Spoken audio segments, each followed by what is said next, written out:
बेहतरीन चिकन बनाने के लिए चिकन लाकर बगैर धोए इस पर 2 चम्मच दही लगा दें।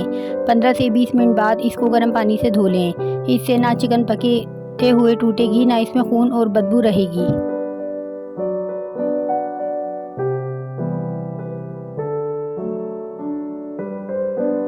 किचन के टोटके। सालन में गलती से ज़्यादा नमक डल जाए तो परेशान ना हो। इसमें सिर्फ एक छिला हुआ आलू डाल दें, वो तमाम इजाफी नमक को जब्त कर लेगा। अगर आप ये तसल्ली करना चाहती हैं कि अंडा ख़राब नहीं है तो अंडे को ठंडे पानी में नमक मिले पानी में डाल दें। अगर वो तैरने लगे तो समझ जाएं कि अंडा ख़राब है, और अगर डूब जाए तो समझ लें कि अंडा ठीक है। अंडे को उबालने से पहले अगर पानी में थोड़ा सा नमक मिला लें तो अंडे का छिलका फटता नहीं। अगर नींबू का ज़्यादा रस हासिल करना चाहते हैं तो इसे ओवन में हल्का सा गर्म कर लें, या फिर गर्म पानी में कुछ देर के लिए रख दें।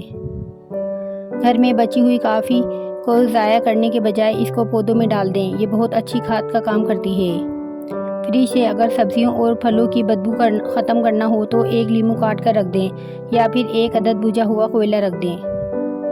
अगर मछली तवील अरसे तक फ्रीज़र में महफूज रखनी है तो इसे एल्युमिनियम फॉइल में लपेट कर रखें। इस तरह ये बहुत अरसे तक बिल्कुल ताज़ा महसूस होगी।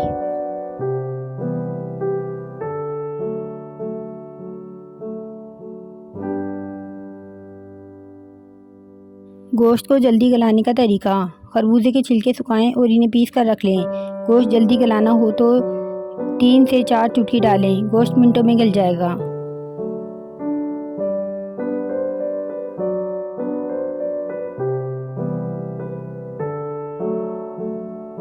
कबाब को टूटने से बचाने के लिए कबाब बनाते हुए इसमें डबल रोटी का भीगा हुआ एक स्लाइस शामिल कर लें। कबाब टूटने से महफूज रहेंगे।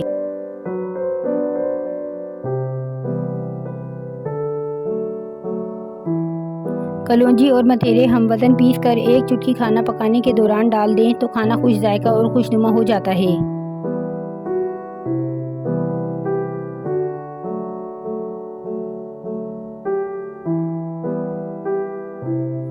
नहारी की लज़्ज़त बढ़ाएं। अगर नहारी बनाते वक्त इसमें आटे के बजाय भुने हुए चनों को बारीक पीस कर डाला जाए तो नहारी की रंगत भी अच्छी हो जाएगी और जायका भी बढ़ जाएगा।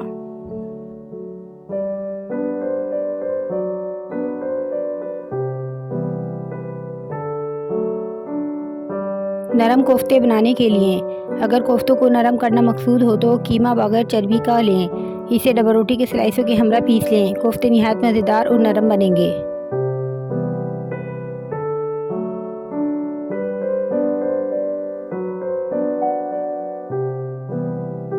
Kitchen tips. अगर सालन बनाने के बाद शोरबा, कोरमा या सब्ज़ी के ऊपर घी या तेल ना आ रहा हो तो बजाय के चमचा इसमें कसूरी मेथी शामिल कर दें। चंद सेकंड के अंदर तेल या घी ऊपर आ जाएगा।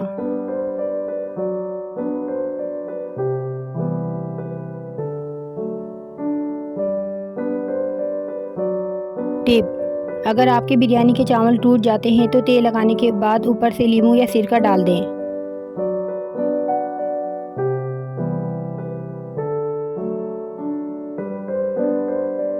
अंडे से तली चीज़ों के लिए अंडे को जब भी फेंटें इसमें 1 चाय का चम्मच दूध, 1/4 चाय का चम्मच बेसन शामिल कर दें। इस अंडे में लिपेट कर तलने वाली चीज़ें बेक की हुई महसूस होती हैं और अंडा भी महफूज रहेगा।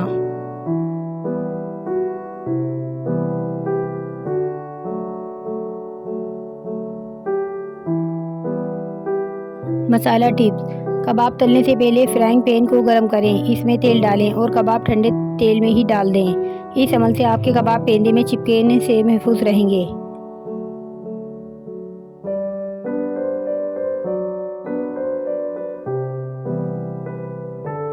यखनी गाढ़ा करने का तरीका। अगर आप यखनी गाढ़ा करना चाहते हैं तो यखनी पकाते वक्त चावलों के चंद दाने डाल दें, यखनी गाढ़ी हो जाएगी।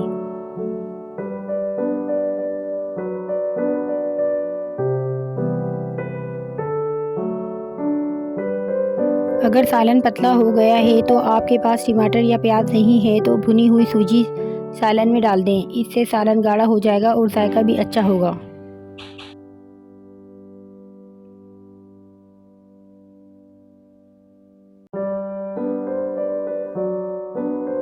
कोफ्ते सख्त क्यों होते हैं? अगर आपका कीमा पीसने के बाद सख्त होगा तो कोफ्ते भी सख्त होंगे, इसलिए कीमा नरम पीसें ताकि कोफ्ते नरम रहें।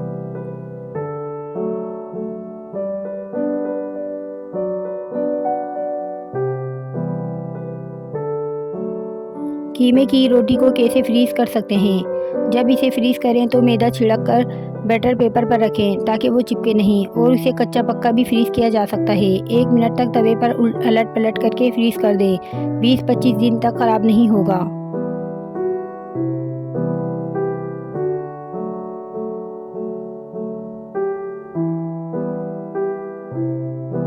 छुरी से